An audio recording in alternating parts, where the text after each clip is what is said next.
Hello book friends, welcome back to my channel. Let's get started. Book number 1, Over and Under the Snow. Kate Messner has written a whole series of Over and Under, and not only are they scientifically correct, the pictures and the artwork are really engaging. If you want to talk to your kids about where animals and insects and amphibians go during the winter, this is a great book. No matter how old your kids are, no matter if you're an adult yourself, this is a great reminder of what you were taught in school or what you were taught if you were homeschooled or went to a private school. This book is very thin. There's her other books.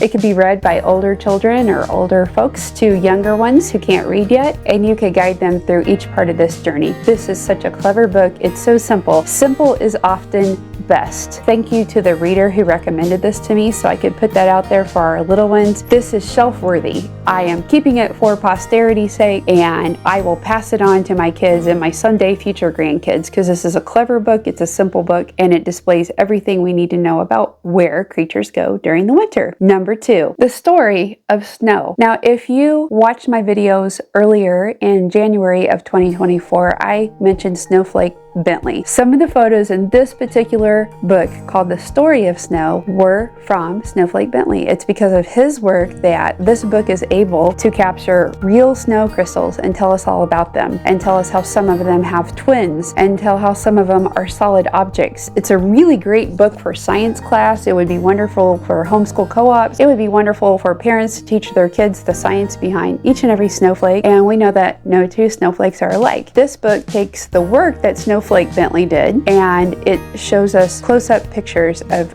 several kinds of snowflakes, and I had forgotten how some of them could turn out with each pending snowstorm. So there is a lot of cleverness in this book. It's a very simple read. You can see it's thin. Goodness, it would make for a wonderful science book, a wonderful homeschool co-op book for private schools. So many great books are out there that you are not limited to a textbook. In fact, I hardly taught my kids from textbooks at all. I used regular books from all kinds of curriculum to teach them about science. And we even did experiments that we found on the internet. This would be a fun one. Go capture some snow, and if you have a really right condition to look at those snowflakes underneath the magnifying glass, you too can see what a series of snow crystals can turn out to be. So those are probably going to be the last of my wintertime books, since Puxatawny Phil told us we're all going to have an early spring, although I think the weather takes care of itself. And finally, book number 3 for your emerging readers who are probably really ready to go to chapter books and would want to read about something very interesting. Kids naturally love art and music, and they have a natural curiosity for it. They're born with it. I have a daughter who teaches music together. My son was raised in kinder music. Kids have a natural desire to be artistic and musical, and I say foster that in your children. If you have an emerging reader, this book is for them. Or if you have a reader who's lagging behind but needs to feel like I'm reading chapter books, the next book is for you. It encompasses mystery, an art heist, all kinds of speculation. This all happens right before World War I. This next book, book number 3, involves reading for young boys, young girls,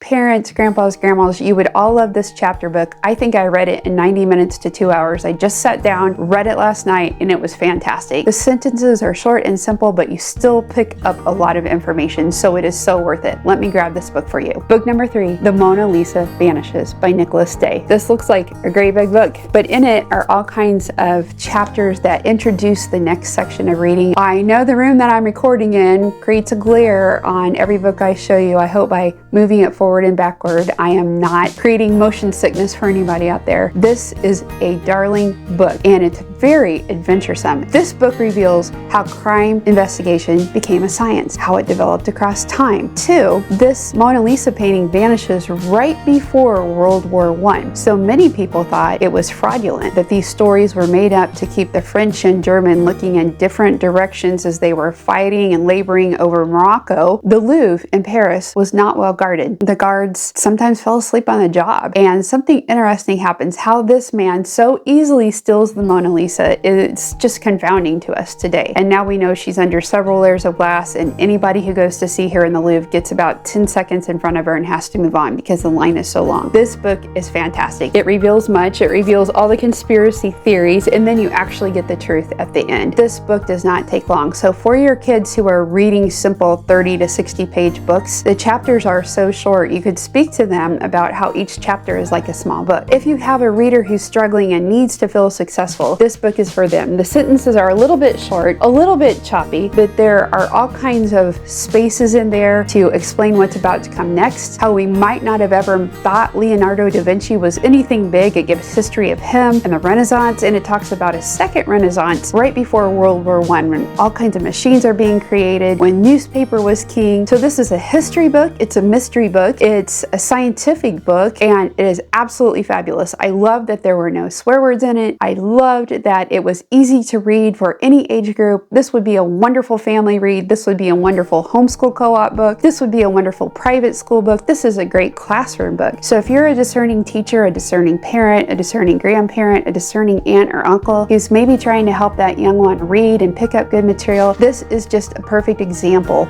of what will get them interested in reading. It's about art. It's about all kinds of things. It encompasses so much. The author did a great job. It is really for young elementary, but I think it would make a middle schooler who's struggling to read feel really great about accomplishing reading a big book. Even if you have a struggling high schooler, we know that literacy rates have bombed. This material makes your reader feel successful. Plus they learn so much, and it's going to spark their interest in other things. All of these are going on my shelves for future posterity. I always say build your own library. I'm a lot like C.S. Lewis in that I feel a great concern for the next generation. What are they going to read? What kind of garbage is going to be printed and be called literature? So thanks so much for tuning in, friends, and I will see you next time on The Book Judge. Bye-bye!